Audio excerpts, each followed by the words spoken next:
You asked for it way back in episode number 40, How Your Woodworking Business Will Fail. I mentioned that, if somebody contacted me or bought me a cup of coffee, I would do a podcast on sawtooth geometry. So here it is. Wait. Before you leave, I've also thrown in saw sharpening, all kinds of saw blade sharpening. So you might want to stick around for that. My name's Roger Kugler. This is Working at Woodworking Podcast, episode number 43. I'm here to encourage you to take your woodworking skills and spread them around the community. Help the little old lady down the block fix her rocking chair. Help the young family build a piece of furniture. Help the desperate homeowners refinish their kitchen cabinets before they kill each other. So there are 2, maybe 3 types of woodworkers. There's the hand tool woodworkers, the power tool woodworkers, and the hybrid woodworkers. Not my term. That belongs to Mark Spagnolo. But I think professional woodworkers, we probably gravitate towards the power tool and use hand tools where they really do the best job. So technically, we're hybrid woodworkers. It's the best tool for the job. I don't care if it has a cord on it or a battery or you have to use carbohydrates to power it. It's the best tool for the job. And very often, that is a handsaw. It would take you 25 minutes to set up a jig or a guide to use a power tool to make this cut, where you can pick up a dovetail saw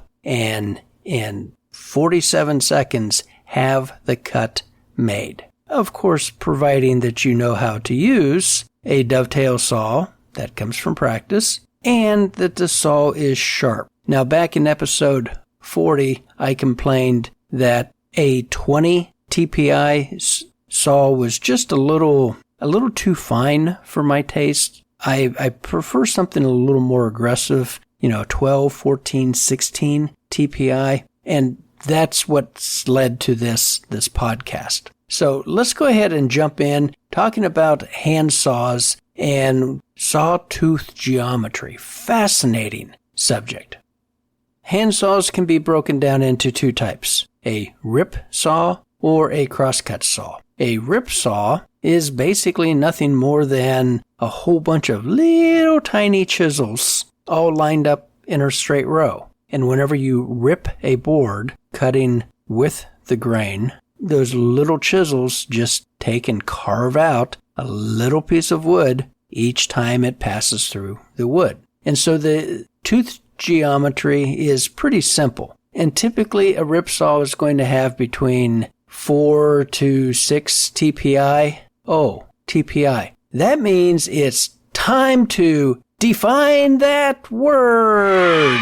Okay, teeth per inch. This is the pitch of the saw. The pitch referring to the number of teeth per inch. If the saw is made in Britain, they use tooth per inch or teeth per inch. If the saw is made in the US, it uses points per inch. Why? I have no bloody idea. Is this really important? No, not really. Semantics, basically. But if you have a saw that is listed in points per inch, PPI, it's going to be slightly higher than a saw listed in TPI, usually like 1 tooth. So a 16 TPI saw blade would be a 17 PPI saw blade because we're counting the whole tooth, not just the... that doesn't make any sense. So one is counting the teeth per inch, the whole tooth, and nothing but the tooth.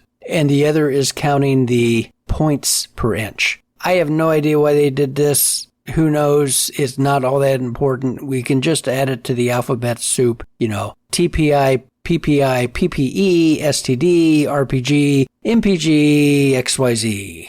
So a rip saw, one that plows through the wood, is going to have very few teeth per inch because we want really big teeth. Really big teeth produce really big gullets. The gullet is the negative space between the teeth. That's the space the sawdust is going to get collected in after it's cut by the little chisel and then thrown out as that tooth passes through the bottom of the wood back into air, and that piece of wood can drop to the ground. So we want those big, wide gullets that can contain a lot of wood. If we are using let's say a 12 TPI rip saw, there's not very large gullets. So sawdust is really going to get packed in there if you're cutting a wide board. Now you could use a 12 TPI or PPI saw and cut a thin board,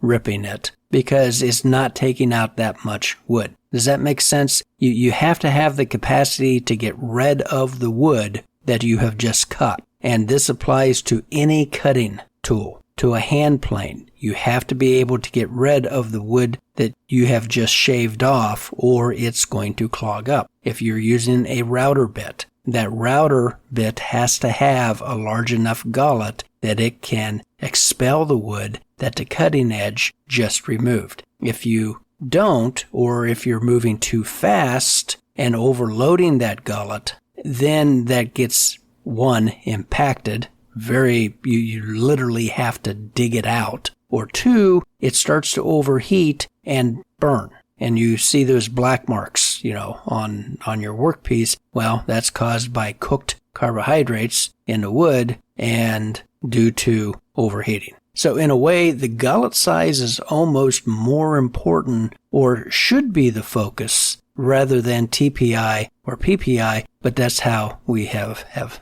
labeled them. So what about a crosscut saw? Well, a crosscut saw works a little differently. Instead of being a whole bunch of little chisels lined up, this is more like a whole bunch of little knives lined up. In fact, there's 2 rows of knives or knife points on a crosscut saw, and it slices through the wood. And we'll typically see a little higher PPI or TPI than you would with a rip saw. A 8 to 12 PPI is really good for a panel saw, and where a dovetail saw may have 12 to 22, PPI. What about a Japanese saw? Whoa. Okay, we're getting into very different geometry there. Japanese saws are very unique. They evolved much differently than the Western saws did. The wood that they were cutting is much different than the Western saws would typically cut. And so their sawtooth geometry is much different. I don't want to get into that. Let's just say that they're long and incredibly scary sharp. I had a toolbox saw, one that I bought at Menards for like $15. It was called the shark tooth saw, and very aptly named. That thing would walk through a 2x4 in like 3.2 seconds. It was very, very fast. And I accidentally kind of let that scrape against my leg one time, and it opened me up. I mean, I had a 2-inch gash. I have suffered worse lacerations from hand saws than I have from power tools. Yes, I just knocked on wood. So the thing with sharpening Japanese blades, you have to use a feather file, and more practically, you replace the blade. A lot of the Japanese saws come with a removable handle, thereby you buy a new blade and put it on once it goes dull, because it's kind of a bugger to sharpen those. So another term we're going to hear when we're talking about sawtooth geometry is rake. Rake refers to how steep tooth is in relation to the saw plate. On a rip saw, the rake is pretty close to 0. It's almost perpendicular to the baseline of the saw, where all the saw teeth line up, the business end of the saw. It might be a little forward lean to it. That would be referred to as a positive rake. That's a very aggressive tooth. It's really going to grab some wood and rip it out, hence rip saw, where a crosscut saw is probably going to have a little bit of a negative rake. In other words, from perpendicular, that tooth is going to be leaning backwards, back towards the handle of the saw. And a typical crosscut saw is going to be 10, 12 degrees. And you can get really deep into this. In fact, if you want to take the little trip down a rabbit hole, go check out Shannon Rogers with the Renaissance Woodworker. His webpage and podcast and school, he's got a chart on there. I've left a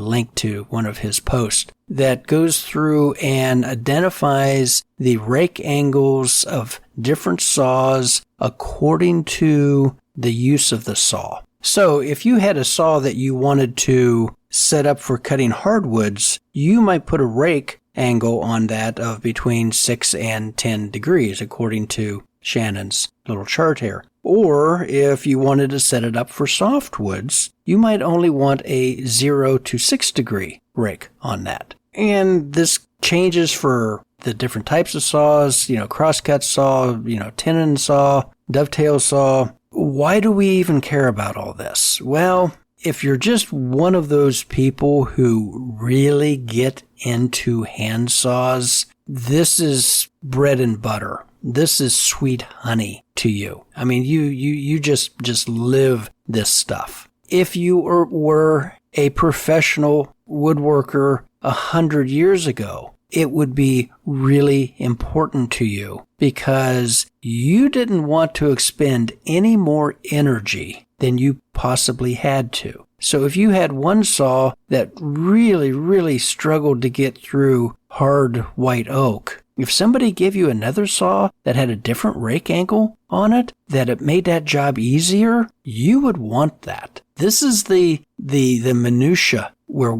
we really increase our efficiency. And we do it, power tool people do it today. You can buy a circular saw at the big box store for $19.95. It will cut wood. Or you could spend $600 and buy a Festool circular saw, and it will cut wood. What's the difference? One's going to do it infinitely better than the other and last like 40 times longer. So that's why this is important. Or if you are a restoration carpenter, it becomes very important. Somebody hires you to come in and repair a home that was built in the 1840s, and it has to be perfect. You show up there with a Festool track saw, that's not going to cut it. They didn't have those in the 1840s. They had hand saws, and they're going to expect you to use the same type of hand tool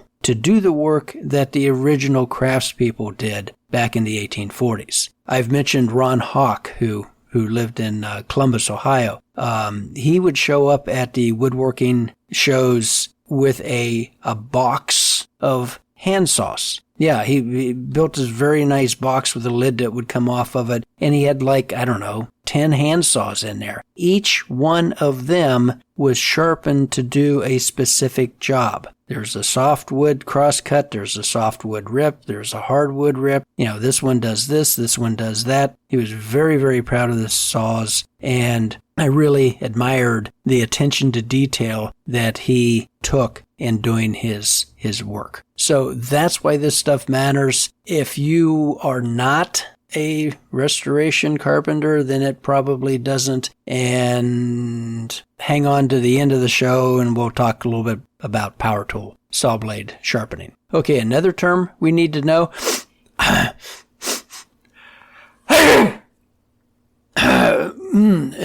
Phlegm. Phlegm is the angle on the face of the tooth. How can I do this in a podcast? If you had a panel saw, a crosscut saw, in front of you, you're holding it upside down so the teeth are pointing up.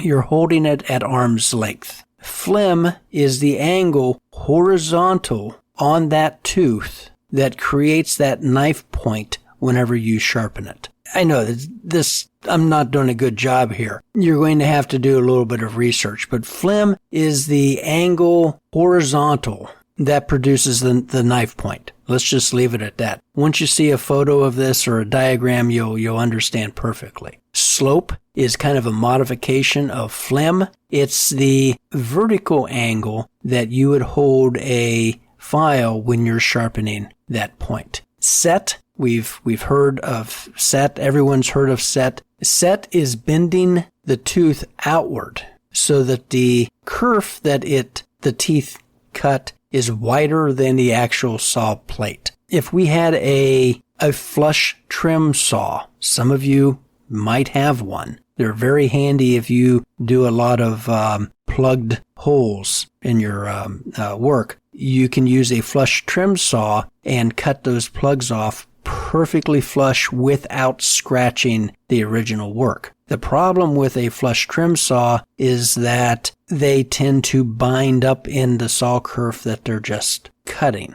So if we bend those teeth outward alternately, we can increase the width of the saw kerf, thereby giving more room for the saw blade to slide through the kerf. We've been using this for, about 2,000 years or so. In fact, if you want an interesting story, go back and listen to episode number 14, the Christmas episode. So those are the words that you need to understand to begin to get some idea of sawtooth geometry and, more importantly, how to sharpen your own hand saws. So what do you need? Well, first you need some hand saws to sharpen. You don't have any hand saws? Not terribly surprised, because we are a very power tool oriented society right now. I would encourage you to pick up some hand saws. Go to auctions, go to yard sales. You'll see really big saws, rip saws. You'll see little bitty tiny saws, a dovetail, a gents type saw.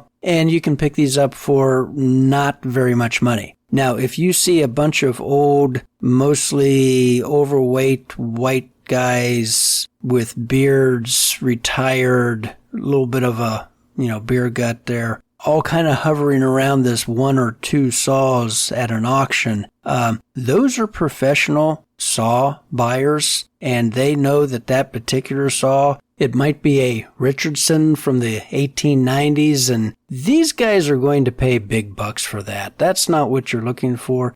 Find an old Diston. They made billions of them, and, $5, $10, $15, maybe $20 if it was in really decent shape. So just keep your eyes out for those. They pop up here and there. So what type of tools do you need for sharpening your saws? This is one of the great things. You don't need very much. If you want to go real fancy, you can get a saw vise. Again, you can find these at auctions or yard sales. Some antique shops will have them. They have no idea what they are, but they have them. Or you can make one. Not very hard at all. I've put some YouTube links in the show notes. You'll need a set of files. You can go to the hardware store and buy a set of small triangle files that works perfectly fine. Or you can go to some place like Highland Woodworkers and buy saws from them. Veritas, which is a favorite of our Canadian friends, send hate mail to working@woodworking.com. But the Veritas are very, very nice. They have a nice little package set, everything that you would need to sharpen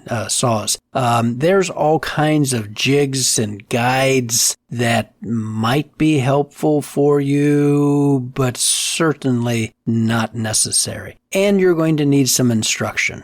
And for that, in this modern era, we have Paul Sellers videos on YouTube. He's a Brit who has been producing very, very interesting YouTube videos about woodworking for, probably decades. And he has a very good one on saw sharpening. Another good one I found was by YouTuber Wood by Wright, How to Sharpen a Handsaw, Ripsaws. Very easy to follow and very easy to understand his technique. We tend to turn saw sharpening into some type of religious experience, and it's not. I mean, if you can sharpen your chisels, your plane irons, you can easily sharpen your own handsaws. Shannon Rogers, as I mentioned earlier, is fantastic. Tay Fried teaches woodworking, the 3-set book that I've gone on and on and on about. He goes through and shows step by step how he does it, kind of old school. There's no fancy jigs or anything like that. He just gets the job done. And if you want to go full 9 yards into this and start doing saw restoration, I would highly recommend you check out a YouTube video on Bob Amaret's YouTube channel, How to Sharpen and Restore a Handsaw with Bob Gary of Take a Dip. Again, these are all in the show notes. So what about table saw blades? How do you sharpen those? My advice, you don't. You send them out. If you've got a table saw blade that's, $100, $125, I'm not going to mess with that. I mean, these are carbide teeth as opposed to, carbon steel with a handsaw. I'm not going to mess with those. Every area has a saw sharpener within a couple hours. Most of the saw sharpeners, the professional saw sharpeners, have some type of a route set up, a circuit that they run, every Thursday. Mine comes through and picks up this planer blades and the saw blades that I need to be sharpened, and he brings them back on the following Thursday. It's not very expensive. In fact, I would wager to say that you will spend more time messing around with these things and cost you more money in shop time than what it will cost in just having somebody else do it. And they're done professionally and very, very well. If you can't find one, ask a cabinet shop in your area because they're having their saw blades sharpened by somebody. And you can also check out Workshop News. That's that magazine, that trade magazine that I've encouraged you to be a subscriber of. It's free, link in the show notes. And there's a section in there called the Red Book. You can find this on their website, and it lists like 20 different saw sharpeners across the nation. You can find one, close to you. Shipping is kind of an issue if you're sending it out, and it almost seems like the price of shipping now is pretty much the same if you're shipping next state over or if you're shipping all the way across the country. It's really gotten crazy. Bandsaws, typically it's faster, easier, less stressful just to replace the bandsaw because they're not that expensive. If we're talking about, the average, 12, 14-inch bandsaw that are so incredibly, popular and prevalent. If you have a carbide tipped bandsaw blade, well, I'm going to probably send that back to the manufacturer and let them sharpen that because they are not inexpensive. You can sharpen your own bandsaw blades. I know that if I did that, I would end up with more expense in Band-Aids than what the saw blade would cost. So recommendations for the week, the ones that I mentioned, of course, in the show notes. And I would also like to make a shout out to greenboatstuff.com. This is a company out in, I think, Spokane, Washington. And their focus is on providing environmentally friendly, green-friendly boat hardware. And what I found very attractive was their selection of fasteners. I use a lot of silicon bronze in my canoe restoration, and I found that they have really the lowest prices, even with the shipping from Washington. Kind of being environmentally friendly, they're sending the last batch of screws I got from them in a small, it was like a 3x5 envelope, paper envelope. It was taped up. It wasn't this great big box with a little bitty tiny package inside of it. So there was no extraneous packing material or anything like that. And it was a lot cheaper for shipping that way. So check them out. Oh, here's a little pro tip. If you're doing any type of work on boats or any furniture projects that you expect somebody's going to take this apart in 20, 40, 100 years to do a repair, and you're using screws, straight slotted screws are it. Don't use Phillips. Don't use Torx. Don't use square drive. Use straight slotted. I'm a big fan of Lou on Tips from the Shipwright YouTube channel, and Lou lectured about using straight slotted screws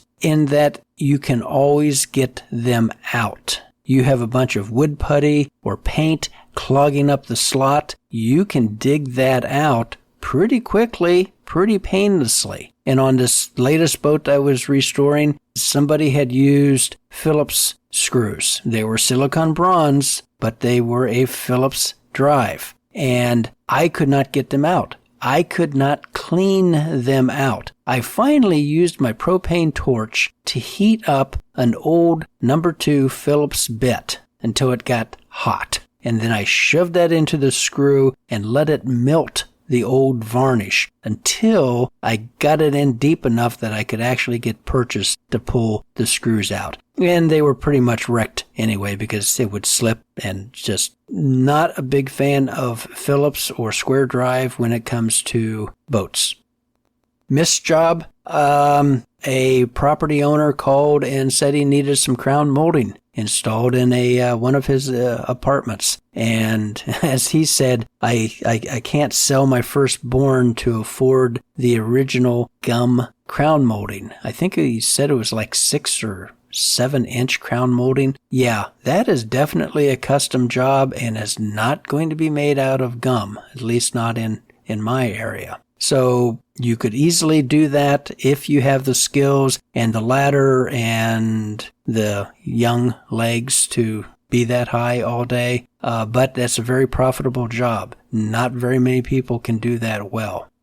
And I would like to add a new feature to the podcast called Boy Did I Screw Up. This boat that I have been working on for seemingly like ever. I'm down to the final paint jobs and I'm using my HVAP, sprayer to do that. And I had everything sanded, everything tacked off. I had Dexter curtains up in my shop, to control the overspray, which honestly with HVLP is surprisingly very little. I'm almost tempted not to use them, but I'm going to continue. So I have everything set up. I have paint in the cup, gravity-fed cup, and I add the 10% xylene to thin it and pour that in and put the cap on, get everything ready, and do a test spray, and that looks okay, and I start spraying. It's like, wait a minute, this seems a little heavy, a little almost orange peely, and I grab the manual and I'm looking up, what could be causing this, troubleshooting, and kind of pulling my hair out, which was hard because I had a mask on and a old cap on. And it's like I